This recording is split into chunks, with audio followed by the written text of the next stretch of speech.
It's your boy, Jeff Jones. You know me. I'm the one and only upset specialist, Thomas Boyd. Yeah, always and forever who, Mr. Mike Jones. And this is 234 Sports Talk. Fellas, let's talk about it. Let's Big get game last night. Big game. Dallas Cowboys versus the Philadelphia Eagles. Eagles ended up winning the game 28-23. Well, as you watched that game, what did you think about that game? And it was not without controversy. Oh yeah, there was a couple of controversial calls in that play in that game. But everybody knows where I'm going with this because I am who I am. Four is not designed to win big games. Period. It's already been proven. It's a proven fact. The last play of the game showed you, dude, you need a touchdown. Why are you throwing the ball to the 3-yard line? You need to get the ball in the end zone. You need 6. Why are you throwing the ball short with everybody playing back? If you throw the ball short, there's no way he's getting in. As when he got to the ball at the 3, he got swarmed by 3 guys and he fumbled the ball. Come on, man. Come on, give you guys a shot. However, I will say this about Dak. He played a solid game. He didn't have any interceptions, which is shocking. And he threw for what, 318? So he played a whale of a game. I'll give him that. He played a turnover-free game. But as far as them winning big games, no, they're not designed for that. Philly played a great game defensively and offensively. A couple of bad plays down the stretch where the defense made critical errors, almost cost them the game. So kudos to the Eagles for winning. But the Cowboys are without question. They gave a great effort, but again, short. What you got on them, Jay? Yeah, I agree with you, man. They're not built for prime time TV.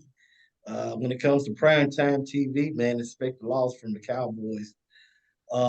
Number 4 for the Cowboys, yo, dude, man, he took a pretty hard hit, man, in that game, and but he kept on, he kept at it though, man. But Philly, man, they're not just playing great football this season, but they're doing enough to win the ball games. And that's all you Exactly. can ask, man, out of a team that, they changed their offensive coordinator. So a lot of that, man, they still hadn't quite just got it together where they've had that explosive game, all 4 quarters or basically all 3 phases of the game.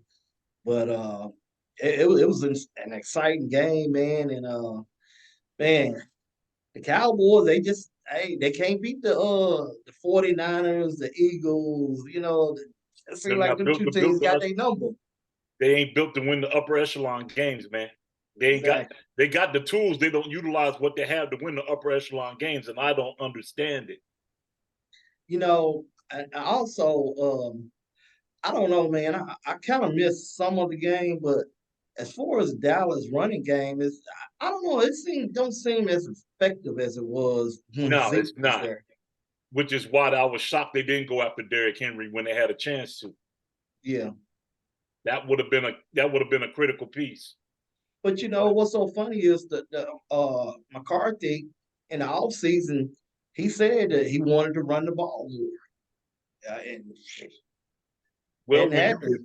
when you get behind on critical, when you're playing upper echelon teams and you get behind, it makes you one dimensional. Yeah. So I mean, you get behind San Francisco or Philly, where now they know, okay, you gotta throw the ball. All they doing is coming after you. But look at this though, man. The Cowboys actually could have won that ball game. Well, they had chances. Oh, yeah, without question, they had chances. Yeah, Philly was messing around, man. They kept messing around, Yeah. man. And yeah, big time. Well, fellas, speaking of Dak Prescott, his numbers were 29, 44, and 374 yards, 3 TDs. He played a good game, as you said, and no interceptions. And he did what he had to do. I felt like Dak did his part It's just once again, there was a lot. I will say that there were some bad calls in that game. I will say that because a lot of the Cowboys fans they feel like they were cheated out of the game by the refs, but at the same time, the Cowboys shot themselves in the foot too. They Absolutely. had some calls too. So that kind of went both ways. As they had their opportunities, the Eagles pretty much handed this game to them on a silver platter, but they just didn't take it. There was a couple of throws that Dak could have made better that would have been game changers. The one at the goal line was a game changer. There's a couple of balls that he could have thrown a lot better than what he threw them. But hey, it's Prescott. He got accuracy issues. He actually outplayed Hurts. Hurts Oh, was he did. 17 of 23 with He did. 207 yards. Yes, sir. 2 TDs. Oh, he did. He actually outplayed. Hurts. He outplayed him big time. But the run game, as you guys were speaking about, Pollard he had 12 carries for 51 yards. So the run game. That's the difference. See, they could have kept pounding the rock. If he had 12 for 51, he could have kept pounding the rock.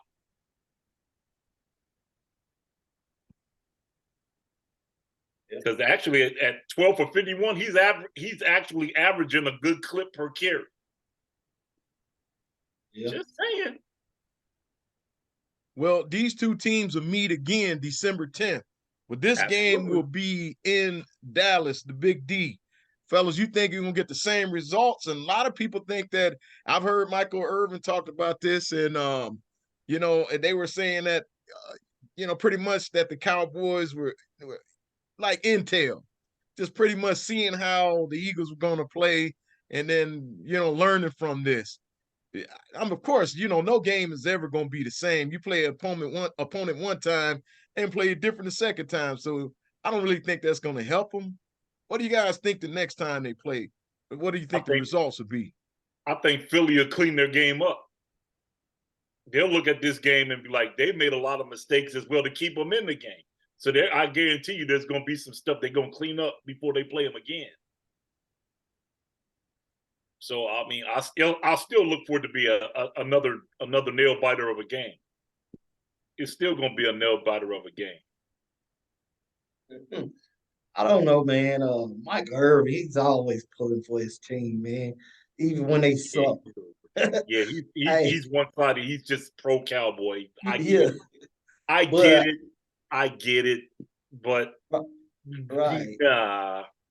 But I'm gonna say this though, man. I do think maybe by then the Cowboys will have their act together as well, And I kind of look for the Cowboys, even though it's a ways away. I think the Cowboys may win that game. CeeDee Lamb had a field day, fellas. 11 receptions for 191 yards, but he didn't get any TDs. But he was getting the ball. My thing, that's why I questioned the last play. You got CeeDee Lamb, who's what, 6'1", 6'2"? Why are you not sending him in the end zone and throwing a jump ball and let him go get it? Instead of throwing the ball at the 3. Come on, man. Utilize who you got. Know who you got. Yeah. All right, fellas, sticking with the theme of the NFL, the other game we want to discuss is this Dolphins-Chiefs game. Chiefs won the game 21-14. The cheetah was non-existent, fellas. What did you think as you watched this game? Cheetah said they was going to get that work. It sounded like more he got that work. It's just what it sounded like to me. They made him sweat. Kudos. Again, the one thing about the Chiefs is their defense is so underrated. It's crazy, and they're pretty good. The Chiefs' defense is actually pretty good. So kudos to them. And we always said the Miami track meet, well, the track meet got called off due to bad weather. 50-yard dash yesterday. But kudos to them. I think Miami's got to regroup on some things that they do. They just can't wind up and throw the ball all the time. They got to figure some other things out. Yeah. like you said, man, them Chiefs, man, they tamed that cheetah. Hey, Yeah, but they put a leash on me. yeah, they put them bow and arrows on them. Hit them with foot. Hey, For but sure. man, Miami, man, they got to do better. They got to play better against these teams like Kansas and Philly and Buffalo if they are ever going to sit and get that Super Bowl ring, man. This is unacceptable, man. You're capable of scoring 70 and 80 points on a not a very good football team, that they play, but they're gonna have to every time they play these games, man, against these upper echelon teams, they're gonna have to step up, man, and play. I don't know. I haven't dissected the game and I didn't get a chance to watch it yesterday, but you know, they just gonna have to step it up, man. That's no excuse, man. You got all the talent on that team. They've got to do better, man. They got to do something to their defense or something. I don't know what it is. Actually, their defense didn't play bad. They held them to 21 points, and that was plenty. They just didn't show up offensively. Miami didn't show up offensively, and they made a lot of key turnovers, i.e., the last play of the drive where they was on the drive trying to get down the field and Tua fumbles the ball. Come on, you can't do that. That's unacceptable. In Hey, crunch time situations, you can't do that. but check this out, man. Every time we come on this show, man, I always point out and I bring up, man, Kansas City ain't gonna go far. I don't think they will without their former offensive coordinator, man. They scoring 20 something points and 20, 30. That's not Kansas like, man. I don't see them making it out the AFC, man. I don't. I do. You know why? As long as you got to keep this in mind too. Patrick Mahomes understands how to manage a football game. He can go score points when he needs to go score points, but he understands how to manage the game without making critical errors. And that's a testament also with them not putting up 30 and 40 points. That's a testament to how good their defense is. So you got to. When was the last time we ever said Kansas City had a great defense? Like in the 80s. Been a while. Been a while. Late 80s, probably. Mid 80s, late 80s. Yeah, when they had Derek Thomas and all them people. Exactly. Yes. So that was the last time we ever heard of Kansas City having great defense. Now they have pretty good defense, so they can win games. If you want to go slugfest, they can go slugfest. Yeah, I don't know, man. It's just me, man. I just don't see them coming out that West over there. They might. Hey, at 7-2, how do you doubt them? Yeah. The record ain't lying. Huh? One thing I've learned about them is sometimes, and I used to say it last year, I really didn't think their defense was real solid. I mean, they had spots in there where they was good. Then it's like they wasn't solid. And it's like when it comes time to play ball, it's like that defense shows up. Yeah, the switch gets turned on. So that's one good thing about that team is, man, they know how to turn it on when it's time to turn it on. They always a dangerous team, but you can't sleep on those Ravens either, or them Bengals. The Bengals are starting to turn it around. Yeah, ask Buffalo about that. Cincinnati defense locked them up. Yeah. I'll tell you what, the AFC North, defensively, they're going to give you a fit. They're going to give you a fit defensively. Hey, look, Jeff and Thomas, that's why, until Jeff just brought that up, man, about Baltimore, man, and Cincinnati. Now, I really don't think Kansas is going to come up out of there. I'm telling you, I introduce some more doubt. Man, listen, I tell people all the time, and we went at this last year. As long as KC got 15 in the backfield, they always got a shot. Just saying. Sound like Golden State, like Steph Curry. Can't count them out, man. Can't count him out. That dude knows how to throw dimes when it's time to throw dimes. Yeah. Just the way it is. We're gonna see. All right, fellas, we're going to see what happens. We're going to see Mike Jones, I know, Mr. right? Boykins. We're going to Yes, see. sir.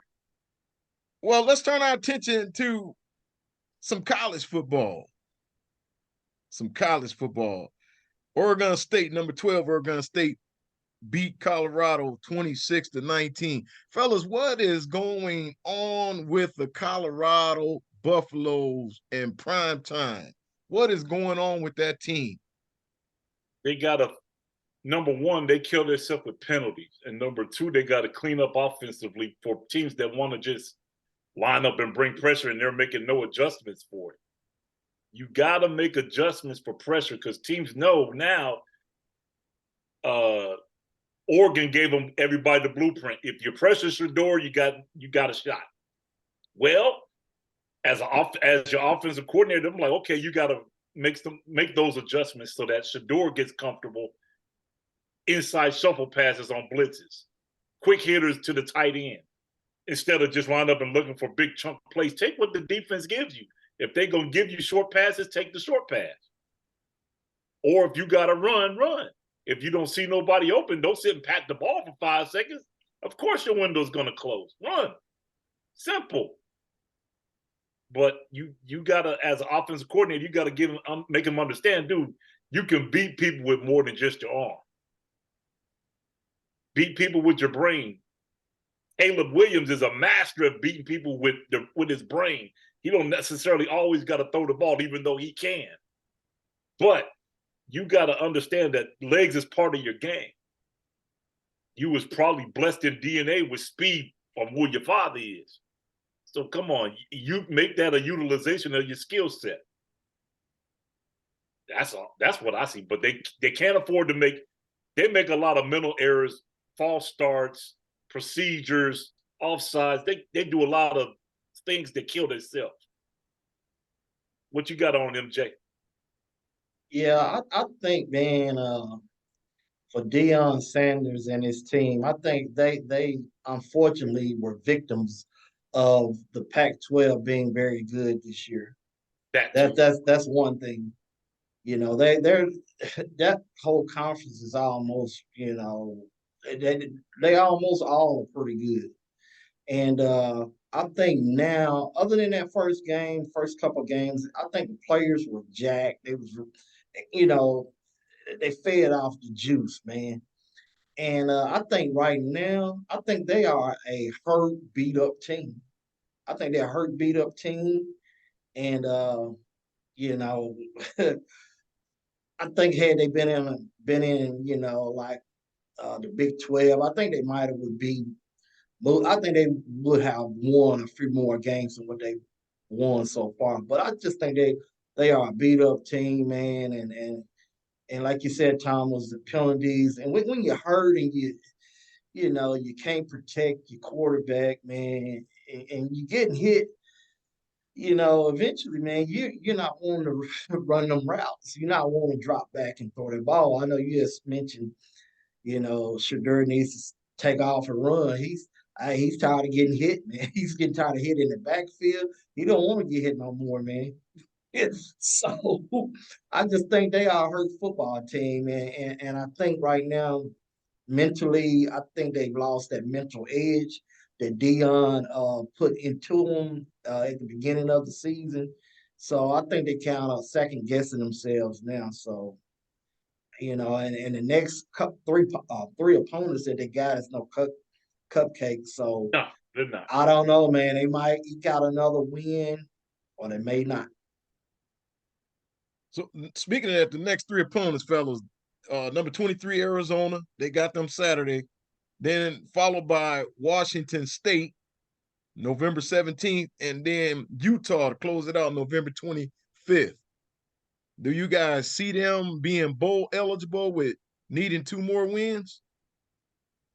Out of those three, they might get one. They might get one, but now that I sit and look at it, not two. Especially not with Utah for sure. Not with Utah for sure. Arizona, they may have a shot, but they, like I said, they gotta do some changes offensively, because the one thing Arizona's always known for, Arizona's gonna bring pressure. They're gonna always bring pressure on the quarterback. They're gonna make you think and make you make quick decisions. So there's gotta be there's gotta be an adjustment phase for that pressure. If they don't make those adjustments, they'll get killed. They don't call them Desert Swarm for nothing. Hey, but I really don't know, man. It's like you mentioned earlier, Thomas. They need to run the ball, but that offensive line is so poorish. They can't get 2 and 3 yards rushing the ball. So, like you said, something's got to change. They got to run some quick passes or something, Mhm. man. Because the thing, like what they're trying to do is get the ball at the second and the third level.